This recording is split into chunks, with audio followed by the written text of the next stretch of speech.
Pathogenicity of Entamoeba histolytica.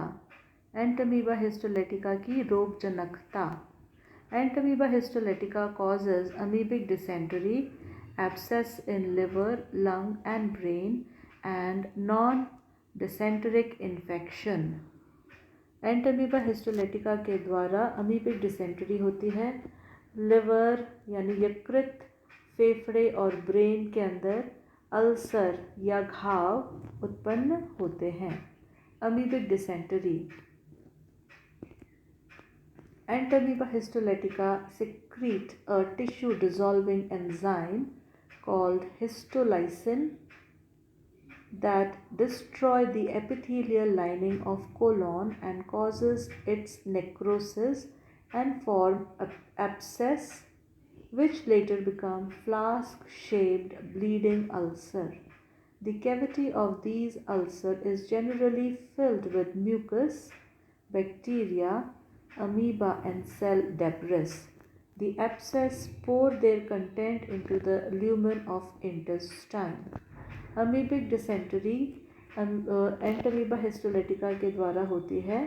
Entamoeba histolytica intestine यानी बड़ी आंत्र या कोलॉन के अंदर प्रवेश करने के लिए कुछ ऊतक को डिसॉल्व करने, पिघलाने वाले, घुलित करने वाले एंजाइम हिस्टोलाइसिन जैसे तत्वों का, एंजाइम्स का श्रवण करते हैं, जिसके द्वारा इंटेस्टाइन की जो लाइनिंग है, अस्तर है, एपिथेलियल लाइनिंग, वह घुल जाती है, उसमें घाव हो जाते हैं, छोटे छोटे घाव बन जाते हैं, जो कि बाद में म्यूकस के द्वारा, श्लेष्मा के द्वारा, बैक्टीरिया के द्वारा और जो सेल डिस्ट्रॉय या टिश्यू को डिस्ट्रॉय करने के बाद जो उसका अवशेष होता है, उसके द्वारा वो भरा हुआ रहता है। और यह जो म्यूकस बैक्टीरिया है, यह इंटेस्टाइन के अंदर स्रावित होता रहता है। यह पस के रूप में और इसमें से हमेशा रक्त का स्राव होता रहता है और यह इंटेस्टाइन के अंदर रिसता रहता है।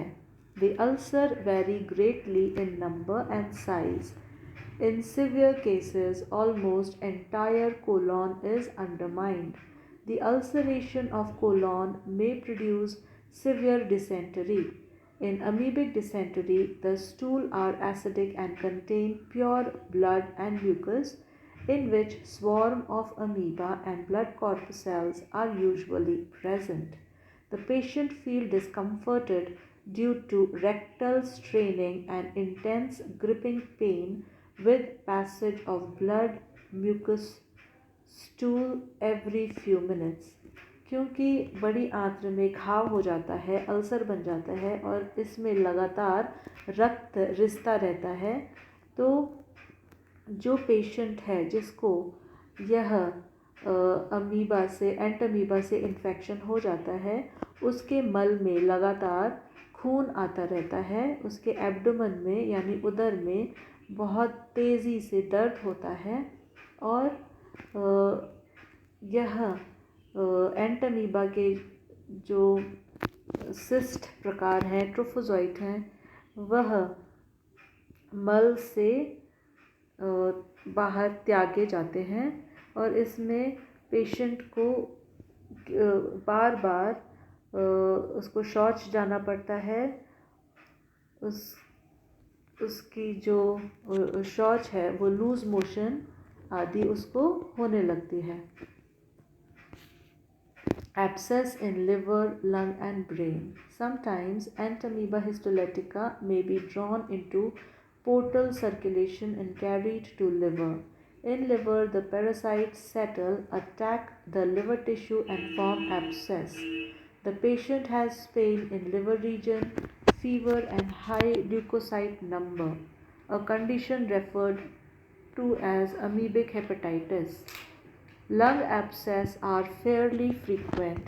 These are usually caused by direct extension from a liver abscess through the diaphragm. The lung abscess usually rupture into a bronchial tube and discharge a blown mucoid material which is coughed out with sputum. Sometimes the parasite also form abscess in brain. Abscess elsewhere are rare. कई बार हमारे circulatory system यानी परिसंचरण तंत्र के द्वारा यह amoeba brain, liver और lungs में पहुंच जाते हैं और वहाँ की ऊतकों को नुकसान पहुंचाते हैं और हमें लिवर में घाव या फेफड़ों में घाव आदि हो जाते हैं। यदि फेफड़ों में घाव हो जाते हैं तो जो म्यूकस आदि है, श्लेष्मा जो है, खून जो है, वह हमारे खांसी से बाहर निकल आते हैं। पेशेंट को छाती में दर्द होता है और यदि इसका समय पर उपचार नहीं किया जाए तो कंडीशन बहुत ही सीरियस हो सकती है। ठीक इसी तरीके से यदि लिवर में एंटमीबा हिस्टोलेटिका पहुंच जाता है तो वहाँ पर भी वह फोड़े और घाव पैदा करता है।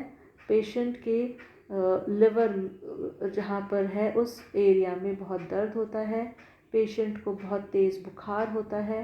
उसमें WBC की जो नंबर है वो इंक्रीज़ हो जाती है और इस अवस्था को अमीबिक हेपेटाइटिस कहा जाता है। हेपेटिक का मतलब लिवर होता है, आइटिस का मतलब होता है सूजन, हेपेटाइटिस का मतलब है लिवर में सूजन यानी यकृत में सूजन। Non dysenteric infection. Although amoebiasis is usually thought of as the cause of dysentery, amoebiasis से अमूमन पेचिश होने की संभावना होती है जिसमें मल के साथ खून और म्यूकस यानी श्लेष्मा आता है या लिवर के अंदर फोड़े हो जाते हैं। पर लगभग 10% जनरल पॉपुलेशन ऐसी है जिनमें इस प्रकार के सिम्टम्स नहीं देखने को मिलते हैं। Though amoebiasis is thought to be the cause of dysentery with blood and mucus containing stool, stool का मतलब होता है मल, or of liver abscess, these conditions are actually exception rather than rule. Some workers have reported that as many as 90% of dysentery cases in temperate climate are symptomless. Even in tropic, dysentery is exceptional. About 10% of general population infected with Entamoeba histolytica, yet most of them are carrier or passers. The symptoms commonly associated with chronic amoebiasis are abdominal pain, nausea, bowel irregularity with headache, fatigability and nervousness in minority of cases. हालांकि हमारे विश्व के लगभग 10% population में amoebiasis का infection होता है या एंटमीबा हिस्टोलेटिका का इन्फेक्शन होता है, परंतु उनमें से ज़्यादातर व्यक्ति कैरियर होते हैं, यानी उनमें यदि सिम्टम्स आएंगे तो भी बहुत ज़्यादा घातक नहीं होते। उनमें ज़्यादा से ज़्यादा पेट में दर्द, उल्टी का आना, पेट की गड़बड़ी, सिर दर्द, थकान या घबराहट जैसे सिम्टम्स ही देखने को मिलते हैं। बहुत ही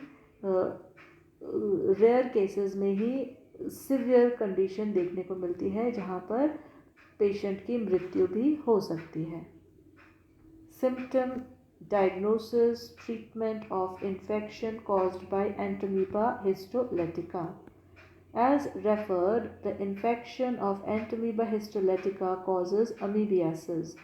The common symptoms are passing out of stool with blood and mucus, abdominal pain, nausea, flatulence, bowel irregularity, headache and fatigability.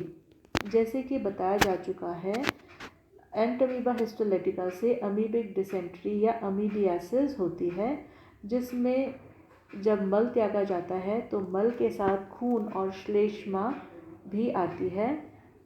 पेट में दर्द होता है उल्टी आती है या पेट में गैस आदि बनती है, सिर दुखता है और थकान होती है। Diagnosis. The microscopic examination of stool of infected man show the presence of trophozoite and cyst in it. The presence of stone-shaped white-colored crystal of Charcot-Leyden suggests the infection of Entamoeba histolytica. जब patient के मल का को देखा जाता है तब उसमें ट्रोफोजॉइट और सिस्ट की अवस्थाएं पाई जाती हैं। इसके अतिरिक्त पत्थर के जैसे सफ़ेद रंग के चारकॉट लेडन की उपस्थिति भी एंटमीबा हिस्टोलिटिका के इन्फेक्शन के बारे में बताती है। Treatment of Entamoeba histolytica. For prompt relief of acute और सब acute डिसेंटरी the injection of एमीटिन are given. Relief के लिए एमिटिन का इंजेक्शन दिया जाता है। Certain antibiotics such as fumagillin, tetramycin, terramycin, erythromycin, aureomycin are more effective and may be given orally. Injection के अलावा कई प्रकार के एंटीबायोटिक जैसे फ्यूमागिलिन, टेरामाइसिन, एरिथ्रोमाइसिन, औरोमाइसिन भी दिए जाते हैं और ये बहुत ही कारगर दवाइयाँ होती हैं। For eradication of intestinal infection और इन chronic cases certain arsenic compound and a number of iodine compound are effective. For amoebiasis of liver or lung, chloroquine is quite effective. Intestine के इन्फेक्शन से पूर्णतः मुक्ति पाने के लिए आर्सेनिक युक्त कंपाउंड दिए जाते हैं और कई बार आयोडीन युक्त कंपाउंड दिए जाते हैं। लिवर और लंग के अमीबियासिस से बचाव के लिए क्लोरोक्विन दी जाती है। The most significant advancement in treatment of amoebiasis is the use of metronidazole and tinidazole as both luminal and tissue amoebocyte. इसके अलावा अमीबा के जो पैरासाइट हैं उसको मारने के लिए एक इफ़ेक्टिव और एडवांस उपचार है मेट्रोनिडाज़ोल और टिनिडाज़ोल का दिया जाना। Prevention of infection caused by Entamoeba histolytica. किस प्रकार से हम एंटमीबा हिस्टोलिटिका के इन्फेक्शन से अपने आप को बचा सकते हैं, उनसे इन्फेक्शन को किस प्रकार से रोका जा सकता है। Following measure are essential in the prevention of disease. Sanitary disposal of fecal matter, यानी मल का शौचालय में त्यागना, खुले में ना त्यागना। Perfect sanitation and protection of water and vegetable from pollution. जहाँ पर मल त्यागा जाता है उस जगह पर पानी का स्रोत नहीं होना चाहिए, वहाँ पर सब्जियाँ आदि नहीं उगानी चाहिए क्योंकि मल के अंदर ट्रोफोजॉइट और सिस्ट स्टेजेस एंटमीबा की होती है जो कि हमारे पानी को और सब्जियों को प्रदूषित कर सकती है। Washing of hand with antiseptic soap and water before touching food. खाने से पहले, मल त्यागने के बाद अपने हाथों को अच्छी तरीके से साबुन से धोना चाहिए। Cleanliness in preparing the food. खाने को बड़ी साफ सफाई से पकाया जाना चाहिए। Protection of food and drink from house fly and cockroaches. हमारे खाद्य पदार्थों और पानी को जहाँ हम स्टोर करके रखते हैं वहाँ पर मक्खियों और कॉकरोचेस से बचाव होना चाहिए। उनका प्रवेश एंट्री उनकी वर्जित होनी चाहिए। Raw and improperly washed and cooked vegetable should be avoided.